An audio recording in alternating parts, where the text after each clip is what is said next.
Welcome to this very special edition of the KAJ Masterclass Live, the show which ensures that you profit from your time spent here with experts, either through their insights, information, or simply learning from them. And today we have Sam Asra. He's a relationship coach and he helps fathers save their relationship with their kids. He's been working with fathers for 5 years and kids for over 10 years. He equips fathers with the tools, strategies, and mindset needed to connect and understand their child on a deeper level. Welcome to the show, Sam. Thank you for having me, Ajay. Really appreciate it. You are welcome to the show, Sam. You are welcome to India in this online form. And I'm sure not just in India, but a lot of people across the globe will benefit from what we are going to talk about. We'll be talking about something very special, how one can build a deeper connection with their child. So, my first question is, Sam, to understand exactly beyond the relationship part, who is Sam Asra? How should the audience understand Sam better? Help us with a bit of your about your story, about your background, so that people can connect with you before they learn anything from you. Sure. So I was born in the U.S. I grew up here in the U.S. and my parents were immigrants from Syria, Middle East.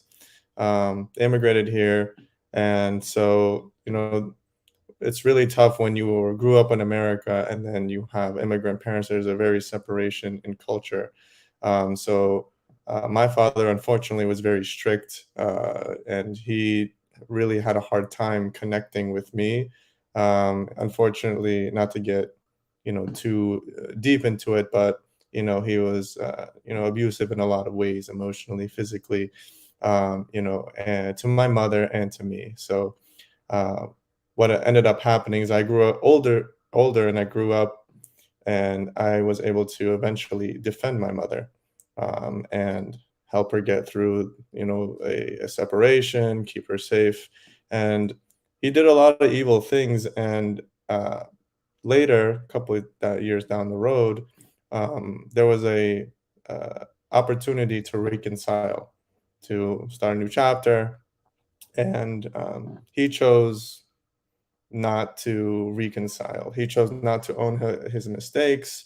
He chose to let his pride and ego get in the way. And that's when I realized that, you know, there are so many things I wish my father did that he didn't, as, coming from the receiving end. And there's a lot of things I had to learn what a father should be. So I knew now what a father should be and shouldn't be.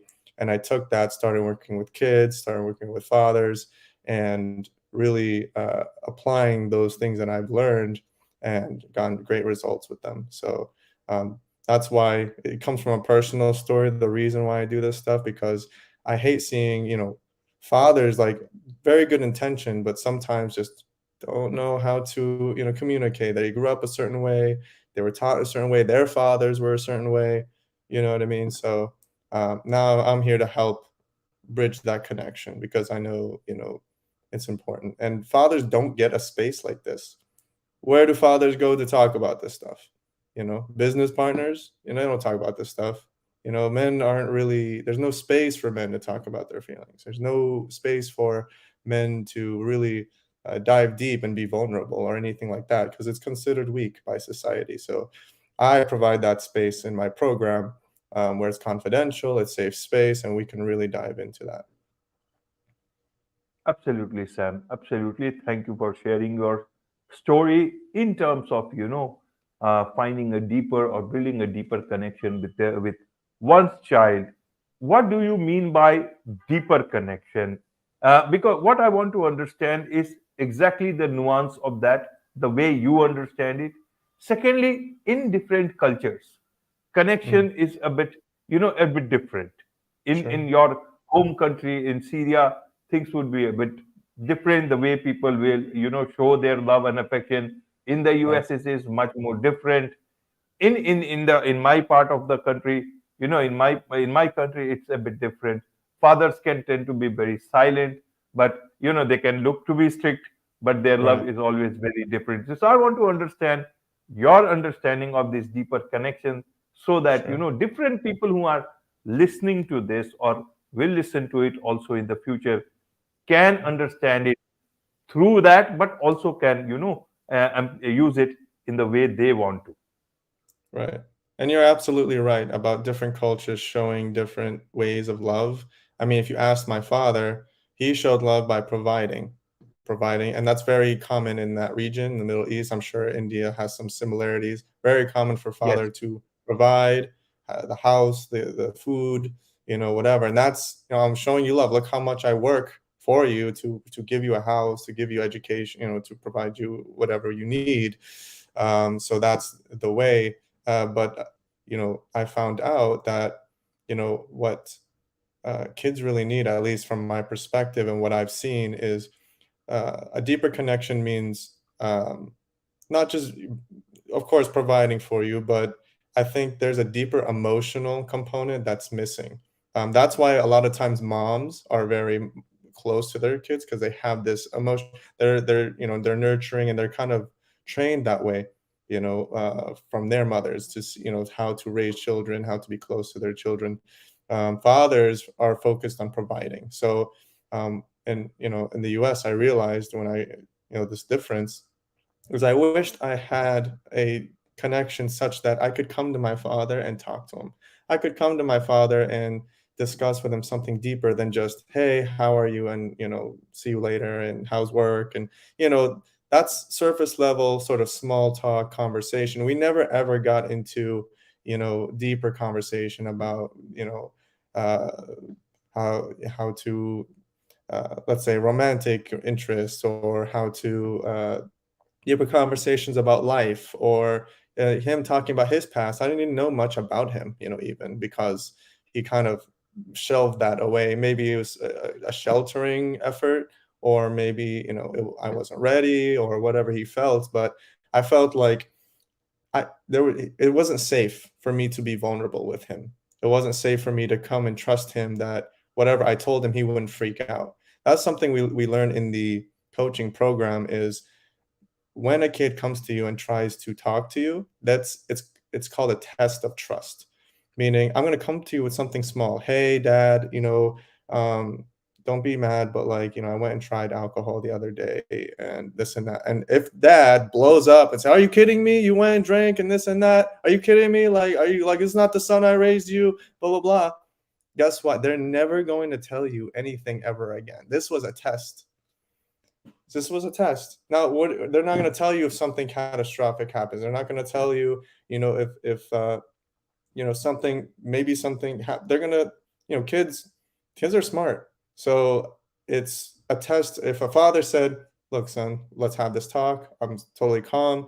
Like, wow, I wasn't expecting. I was expecting him to get mad.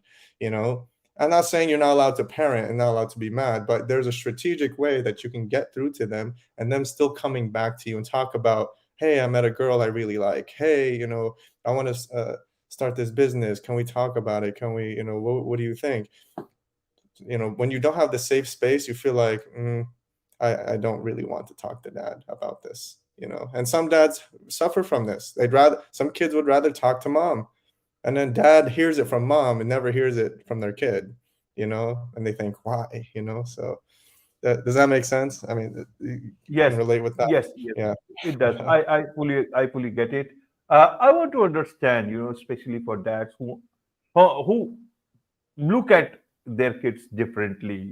They have a lot of love, but perhaps are not trained or don't know how to show it. You know, Mm. when does this discord start with? Is it when your child comes to you and you do not have that understanding of things? Maybe you belong to a different way of thinking, but there's no ill at heart or anything else. Maybe you are just that ways. But then people have to be accustomed, because that's the message that you are passing to your kid.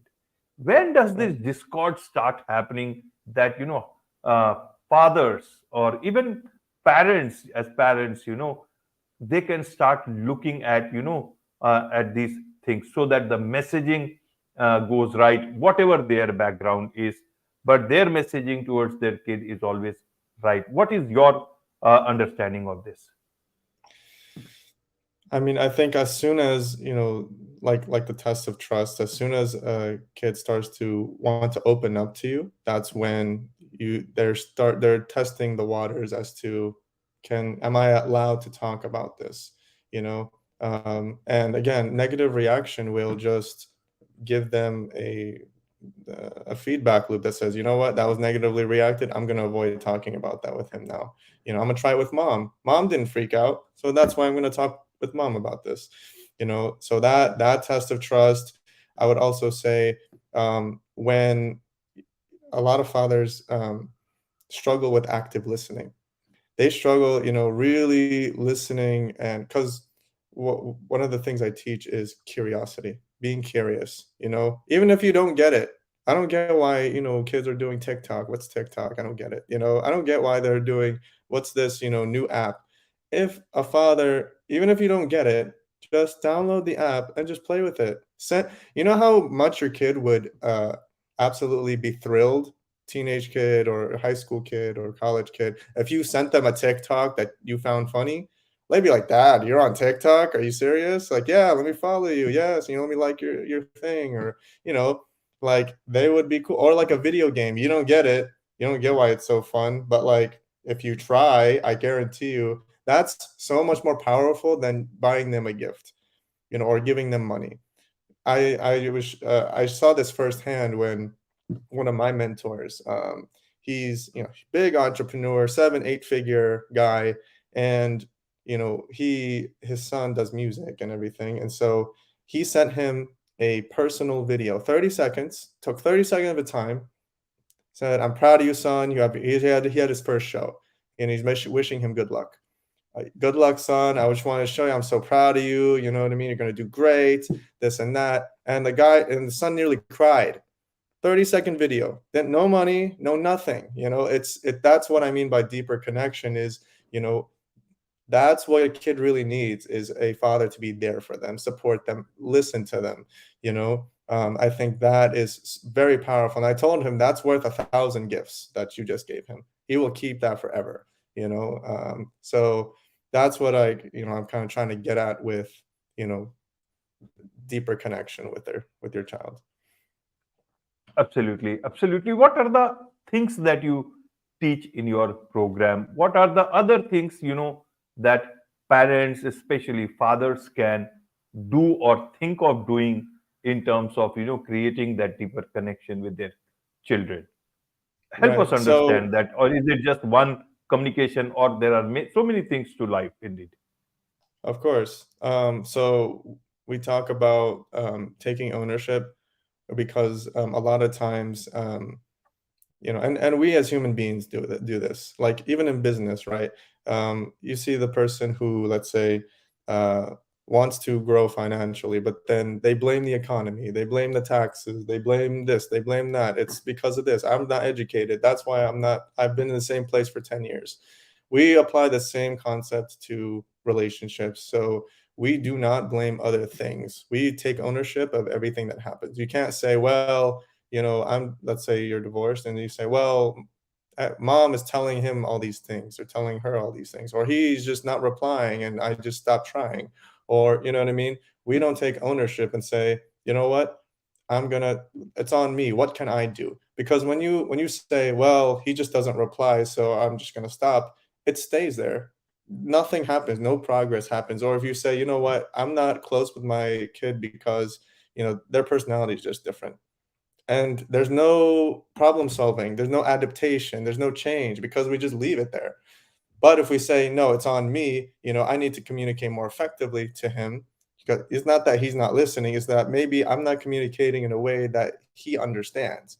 Then we start to think, okay, how can we communicate? You see how we start asking ourselves questions. We start saying, okay, well, what maybe communicates better, you know, in voice memos or texts, or maybe that's how he understands, or maybe he understands better when, I'm more face to face with him, and calling doesn't really work very well. So, now we start exploring solutions. So that's a big concept we talk about. We talk about something called the 3 C's that every father needs. That is, um, compassion, um, commitment, and curiosity. So committing, is it's not always easy, especially when you're trying to connect fathers who haven't talked to their sons in 10 years, 20 years. You know, you might get rejected. You might get kids say, I don't want to talk to you. Why would I talk to you? Like you haven't been in my life in 10 years. Committing is about, committing to your children no matter what, because it may not be easy always. So that commitment we talk about the compassion. Even if you don't understand something, like really try to see it from their point of view. And then we talk about curiosity again, downloading the social app, try to text and use the emojis they're using. Try to understand the culture that they're doing, right? Even though they think like dad, when they say dad is hip, like dad's cool. Everyone thinks he's the cool things. He doesn't lag behind. He's with the times. And again, that doesn't mean don't be a father. I'm not saying you're not allowed to guide your children, mentor your children, of course. But when you start with how good of a relationship you have with them, you have a much easier time for them to listen to you. You built the deep trust, you built the deep connection, and then now any word you say, he's just going to follow because he knows that you have a deep relationship with him. It always starts with the relationship. If there's ever a question of, well, he won't listen to me, I ask, how's your relationship with him? Are you close to him? Are you know what I mean? Do you have deep conversations? Does he come to you with kind of deeper topics, and and you have extensive conversation more than just small talk of hi, bye, how are you, dad? If it's just how are you, dad? Yeah, good. How's work? Great. Yeah, I'll see you later. Then I would say that's not a deep enough relationship for you to really have an easy time getting through to him on anything. So some of the things Right. we have scripts for messages to help dads. Again, how do you, because sometimes when you text stuff, if you don't really quite understand the culture, it may come across as mean or may come across as too serious when you're actually joking, or things like that. We come across with scripts, calling. We also talk about time management and presence. We talk about the sequel method. um, so when you talk to your child, we talk about SQL, for the engineers out there. Silence, questions, and listening. And you would be surprised, like right what you're doing right now, absolute silent invites the other person to talk. And they just talk and talk and talk. And when someone talks about themselves, they think it's a great conversation. So a lot of times fathers, they want to kind of take over the conversation, when in fact, the less you talk, the better it is for the conversation. And this, of course, being a great interviewer. So, Thank you for that, Sam. In terms of fathers who are, say, single fathers or mm, very busy fathers, how right. should they look at creating that connection? And in addition to that, for whatever reasons, people may not be that connected with with their children Right. for whatever reasons. Well, how do they create that connection? Say if there has been a gap of 5 years, even 10 years, how do you get that connection back so that you start life afresh with your kids? Nothing special. No, nothing is more special than that, isn't it? How can they do that? So, for busy fathers, we teach how to leverage technology to gain time back. A lot of things we do we don't notice, especially fathers who are a little older, who technologically they aren't utilizing it to the 100% effectiveness. We're not, a lot of fathers still don't use Chat GPT or other AI related tools to gain time back. When you gain time back, now you can spend it with your kid.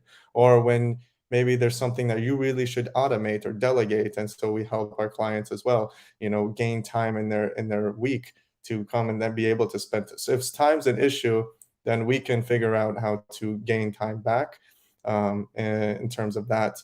And then, with if you haven't seen your kid or talked to them in 10 years, we start small. First of all, we load them with all the information they need. We also do activities like role playing. We practice. You know what I mean? This stuff isn't easy, it doesn't come just right away. So through our program's a 2-month program. So the first few weeks we really talk about the mindset behind this. And then we actually have fathers start to reach out step by step every week. So by the third week, you're reaching out to your child. And then fourth week, we talk about how to get a little more deeper. But first, let's just get on talking terms.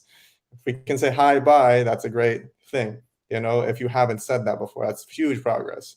You know, and then we also talk about, again, the mindset, because a lot of fathers, they let, unfortunately, and it comes from a good place, but they let their pride get in the way.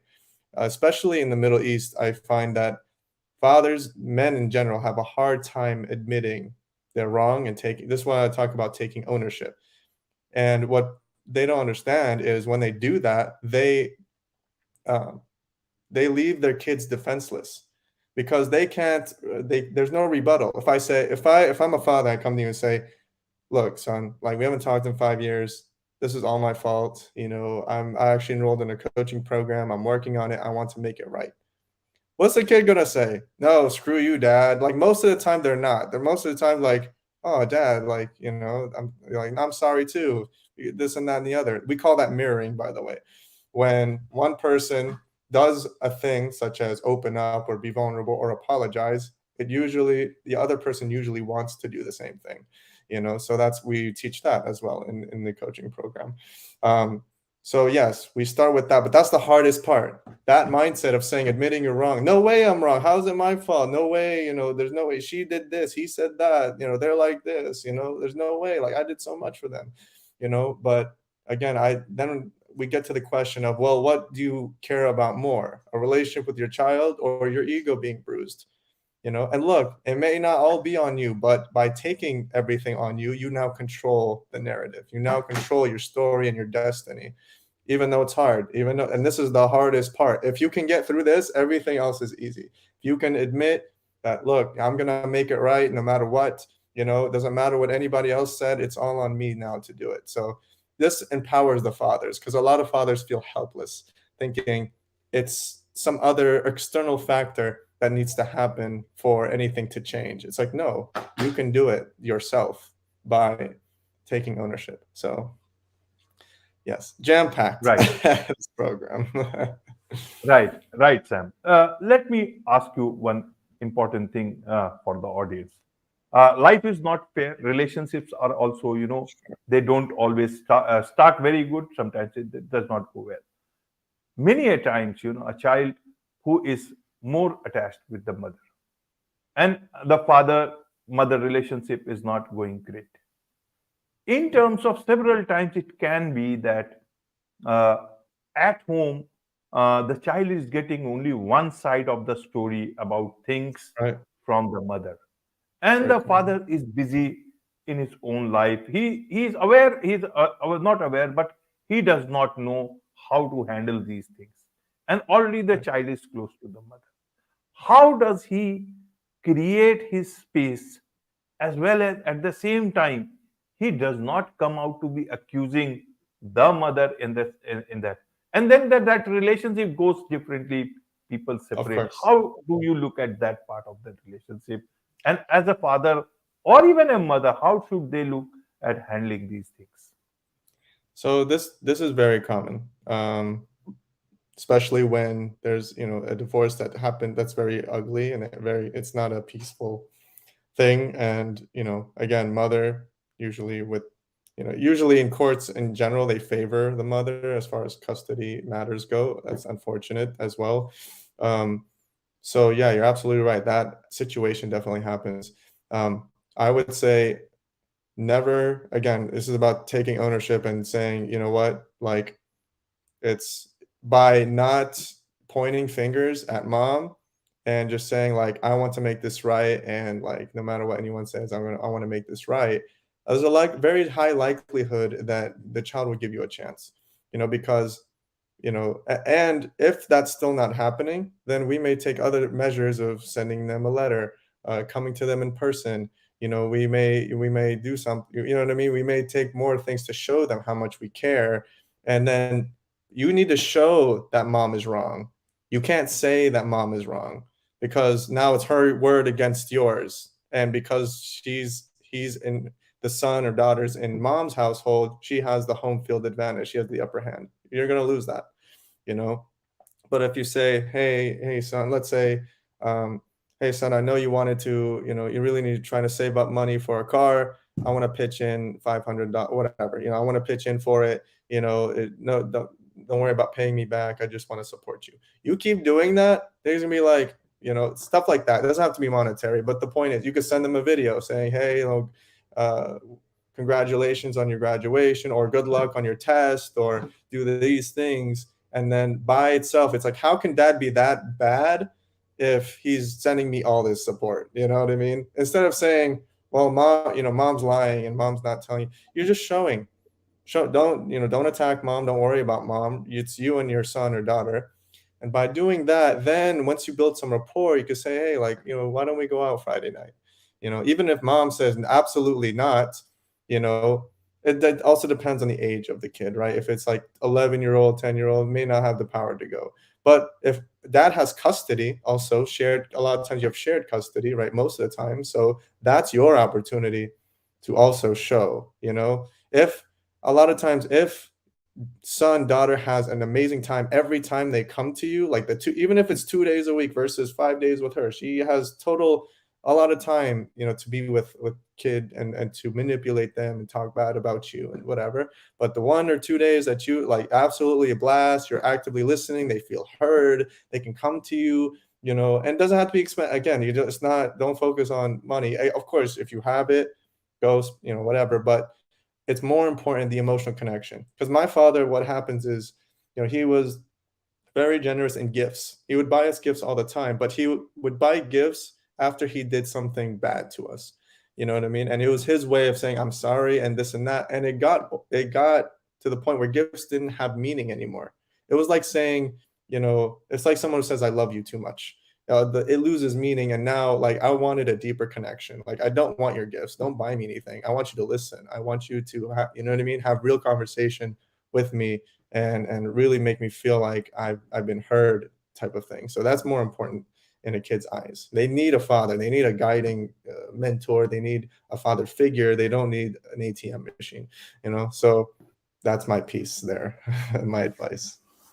Wonderful, wonderful. One final question on this is that, as a father, suppose you have got custody and the child is growing up and you have a good connection with the children, but Sure. children have a lot of questions about mother. And so, how do you balance about that in terms of building your connection with with the child, growing child, as well as ensuring that you are giving only the right information for. Sometimes one can get tempted, to give their side of their story, because individually, if you look, everyone thinks that they are not wrong. They are always right. Whoever you Right. ask, even a person who has done some crime, they will always try to say that, not because that's the way our mind sees things, from only from our perspective. How should they look at, that they don't, uh, lose on the special connection with the child, as well as, they are providing the child with the right sort of connection, but not at their own, disadvantage. Right. So we teach fathers how to guide the conversation with questions. Instead of saying, you need to do this, you need to do that. Let's say, a child comes to you, and you already know the answer. You kind of help guide them by saying, well, what do you think if this happened? Well, what do you think if that happened?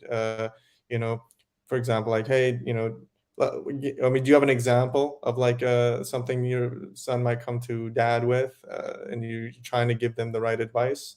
Do you have an example in mind? Right. You are asking me. Yeah, you have an example in mind where a son might ask dad. Children have so many things, sometimes, especially I think in these sort of things, they always look at the relationships part. They will always try to understand if the kid is, say, 9, 10, why are you not staying with mom? What is the problem? What Right, is it,